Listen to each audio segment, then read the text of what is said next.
Allez, installe-toi, prends ton maillot, c'est parti pour une analyse chaude comme le parc un soir de finale.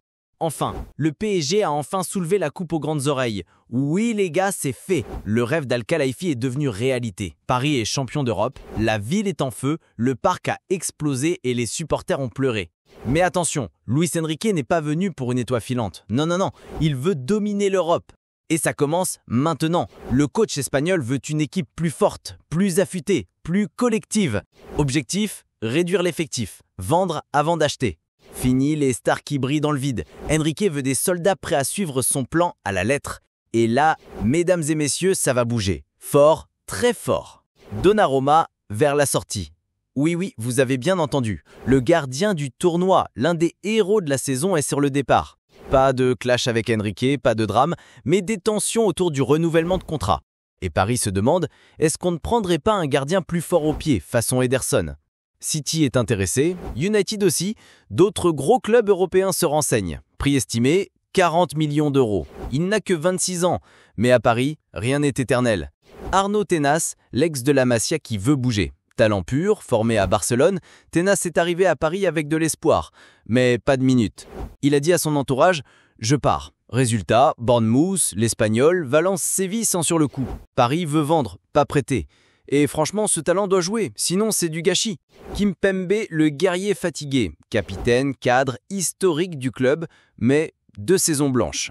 Aujourd'hui, il est devenu le 5e défenseur du PSG. La page va se tourner. Lyon, Marseille ou Monaco le veulent. Et Paris pourrait le libérer gratuitement en hommage. Il n'a que 29 ans, comeback possible? Je dis oui.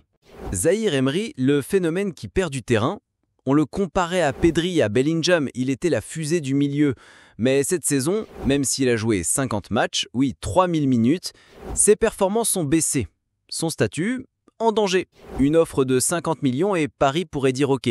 Mais Enrique aimerait bien le relancer, voire le prêter. Sauf que s'il y a une offre en béton, Paris le vendra. Et croyez-moi, face à Vitinha ou Joao Neves, la concurrence est rude. Barcola, du feu sur les côtés, mais ça flanche. Au début de saison, une révélation. Mais depuis l'arrivée de Kvaratskhelia, il a changé de rôle. Il joue à droite alors qu'il préfère la gauche et ça commence à le chauffer. 40 contributions en 59 matchs, c'est pas rien. Bayern, Chelsea, Arsenal sont à fond. Paris veut 60 à 80 millions et franchement, salez-vous. Kang In Lee, le fantôme marketing. À l'année dernière, indispensable. Cette saison, effacé. Il n'a que 24 ans, il peut jouer partout, mais c'est devenu un remplaçant. Naples est intéressé et niveau marketing, c'est une pépite pour l'Asie. Prix du jour, 25 millions. Affaire à suivre. Gonzalo Ramos, ça marque, mais ça ne convainc pas. Il est là, il joue, il plante, mais Enrique n'y croit pas.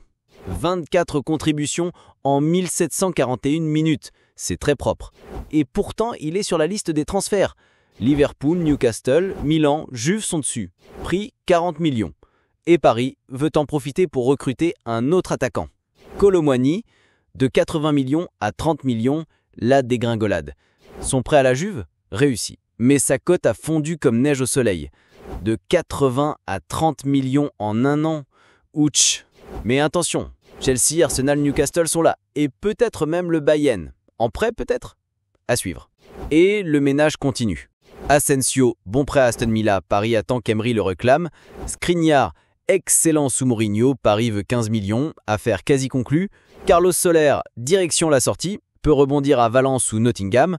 Renato Sanchez, c'est terminé, contrat résilié, rideau. Nordi Mukele, prêt envisagé, rien de fou mais utile. Conclusion, Paris entre dans une nouvelle ère. Luis Enrique veut une armée compacte, disciplinée, affamée. Pas de temps pour les joueurs qui doutent ou qui traînent. Le PSG change de peau. Et ça va se voir sur le terrain et dans les bureaux. Alors, dis-moi en commentaire, qui doit absolument rester selon toi? Qui est surcoté et doit faire ses valises? Et tu miserais sur qui pour la suite du projet Enrique? Si t'as kiffé ce débrief, lâche ton pouce bleu, abonne-toi à la chaîne et surtout partage à tes potes fans de foot. On se retrouve très vite pour de nouveaux dossiers chauds du mercato. Allez, ciao la team foot et vive le foot passion!